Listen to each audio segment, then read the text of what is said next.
David Brackett here, the CEO and founder of Linguava, here at the Heart of Linguava chats. And I am honored to be sitting here with Daniel Halberg, our client experience project manager and certified Spanish interpreter. Daniel, you do a lot here at Linguava. You lead a lot of our provider trainings where you're teaching and training language access to the masses. What do you see as the most important component of provider training and how that translates to health equity?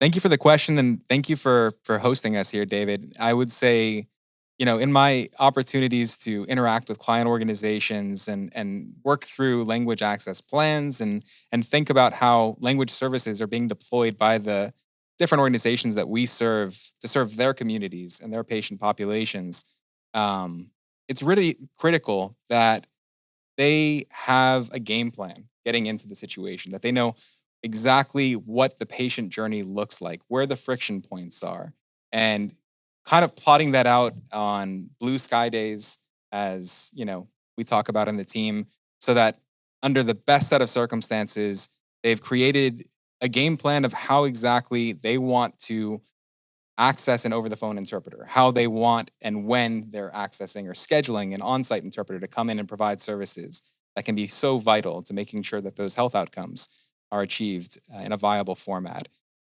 Having been an interpreter myself, as you said, I've been able to accumulate best practices across different organizations, see what works well, and bring that into my training and really have an open and ongoing conversation, which involves active listening rather than uh, telling every organization that there's a specific way of doing things. It's helping an organization to identify within their programs and their activities how language services can really meet their goals specifically to reach their public and the consumers of the services that they provide. And I've been blessed with the opportunity to work not just as an interpreter and now in this role, but also done a lot of facilitation of workshops for other interpreters and learned side by side best practices from other interpreters as well. And having been an interpreter, you don't get a voice in the room, even though we're oftentimes facilitating the conversation.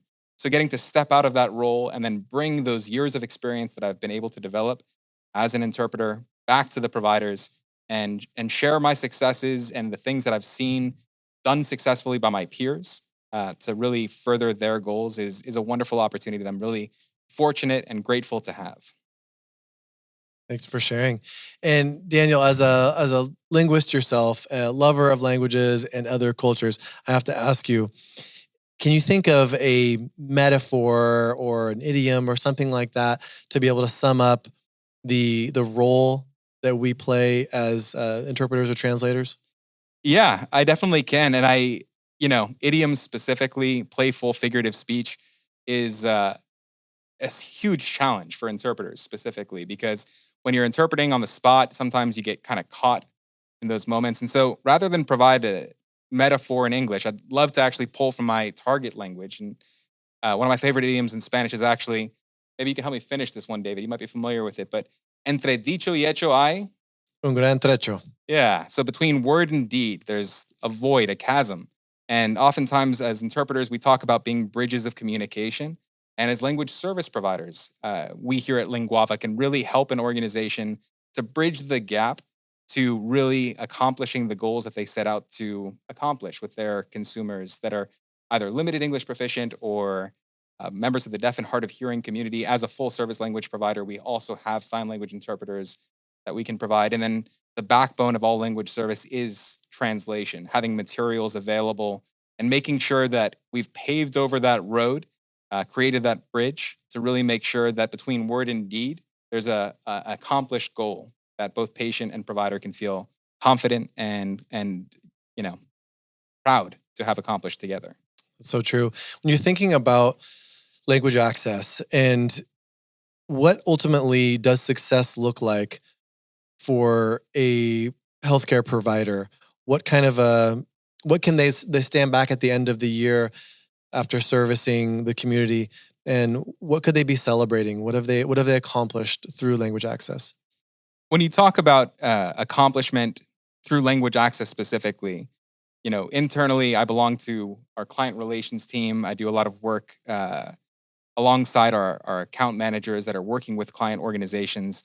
And I know that what we see firsthand is organizations that have really been able to open the doors to their whole public and know that every individual who walks through those doors has the same experience and is able to, at the end of the day, walk away with the same level of care from their providers, with no boundaries, with no blockages or friction caused by a lack of language as a part of that communication. I think if you've been able to accomplish that effectively as an organization, then you've got a great game plan. You've got a language access plan in hand.